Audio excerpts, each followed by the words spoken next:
வழக்கு ஒரு வழக்கில் 3 தீர்ப்புகள் இருக்கு. கீழே மேல விடுதலை செய்யும், உயர் நீதிமன்றம் தண்டிக்கும், உச்ச நீதிமன்றம் விடுதலை செய்யும்.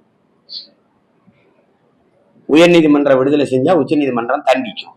அப்போ ஒரு வழக்கு 3 நீதி இருக்கு ஒரு நாட்டுல. இப்ப எல்லாமே அதிகாரத்திற்கு இப்போ தன்னாட்சி அதிகாரம் பெற்ற அமைப்புகள்னு நம்ம பேசுறோம். இந்த நீதிமன்றம், தேர்தல் ஆணையம், வருமான வரித்துறை, அமலாக்கத்துறை, இதெல்லாம் இருக்குல்ல. இந்த புலனாய்வுத்துறை 5 தன்னாட்சி அதிகாரம் பெற்ற அமைப்புகள்.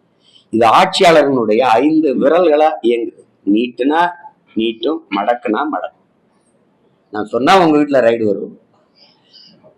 இவன் நடவடிக்கை எடுனா எடுக்கும். 1000 கோடி டாஸ்மார்க்ல ஊழல், 150 கோடிக்கு அரவிந்த் கெஜ்ரிவாலை கைது செஞ்ச அதிகாரம், அதே அதிகாரம் தான் இப்ப இருக்குது. ஏன் இந்த 1000 கோடிக்கு எந்த நடவடிக்கை எடுக்கல? அது போராடிக்கிட்டு இருக்கு. ஆட்சி வரணும்னு நினைக்கிற பெருமக்கள் கூட்டணி இல்லாம எப்படி வெல்ல முடியும் கேட்கல, கொள்கை இல்லாம எப்படி வெல்ல முடியும் தான் நீங்க கேட்கணும்.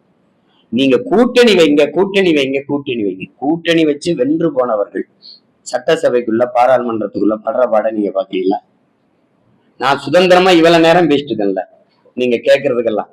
தமிழ்நாட்டில் இப்படி ஒரு தலைவர் இப்படி உட்கார்ந்து நீங்க இந்த கேள்விகளை எல்லாம் கேளுங்க.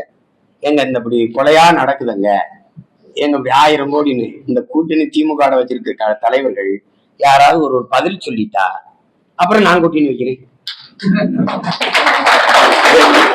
அதாவது நாட்டு மக்கள் சுதந்திரமா வாழணும், எல்லா உரிமையும் பெறணும்னு போராட வந்துட்டு நானே சுதந்திரத்தை வந்துட்டு நின்றுட்டேன்னா நீங்களே பாத்தீங்க. நான் எங்க ஐயா செங்கோட்டைன்னு ஒரு விழாவில், தம்பி பாண்டே விழாவில் நான் நினைக்கிறதெல்லாம் பேசுறேன். அவரே சொல்றாரு, சீமான் எங்க ஐயா நான் சிக்கல்ல இருக்கேன். அவ்வளவு பெரிய தலைவரே இக்கட்டு சிக்கல் இருந்தாருன்னா நாடும் மக்களும் எப்படி இருக்கிறது? தேர்தல் அரசியலை செய்யற எப்பவுமே வகுப்பாளர்களை தேடுவாங்க, இந்த ஸ்ட்ராட்டஜிஸ்ட் கொண்டு வருவாங்க. இவர் இந்த இதுல இதை போடுங்க, அந்த போடுங்க, பிராண்டு உங்களுக்கு தெரியும். அப்பாங்கெல்லாம் ஒரு பிராண்டிங். நீங்க என்னை பெற்றவரை நான் அப்பா நானா கூப்பிட்டுருவேன், என்னை அப்பான்னு கூப்பிடு. அப்பான்னு கூப்பிட்டீங்கன்னா உனக்கு பள்ளிக்கூடத்துக்கு போக காசு தருவேன்.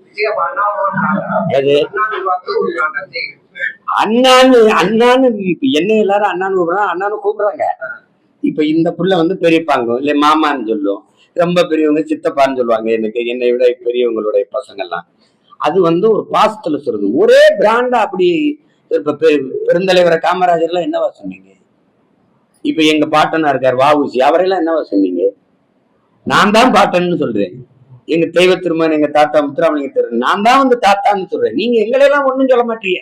எங்க இருந்தா வந்தவனா? அப்பா, தந்தை, அம்மா. தமிழனுக்கு பெத்தவன் அம்மாவா இருக்கிறது இல்ல, பெத்தவன் அப்பனா இருக்கிறது இல்ல. இந்த பஞ்சாயத்து இருக்குது. இந்த இதுல நீங்க மக்களை சந்திக்க தம்பி வரணுங்கிறதுல நான் வரவேற்கிறேன், மகிழ்ச்சி. சந்திக்கிட்டோம்.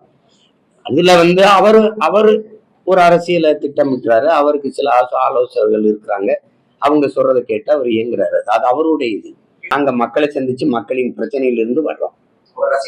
ரசிகர்கள் எங்க அண்ணன் கமலஹாசனோ, ஐயா விஜயகாந்தோ, தம்பி விஜயோ ரசிகர்களை சந்திச்சு வர்றாங்க. சீமான் ரசிகர்களை சந்திக்கிறார் அப்படின்னு நீங்க போடல, உங்களுக்கு புரியுதுன்னு நினைக்கிறேன்.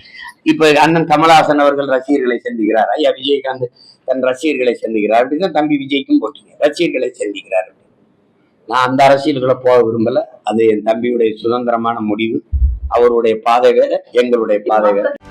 செய்திகளை உடனுக்குடனும் துல்லியமாகவும் தெரிந்து கொள்ள சப்ஸ்கிரைப் பண்ணுங்க.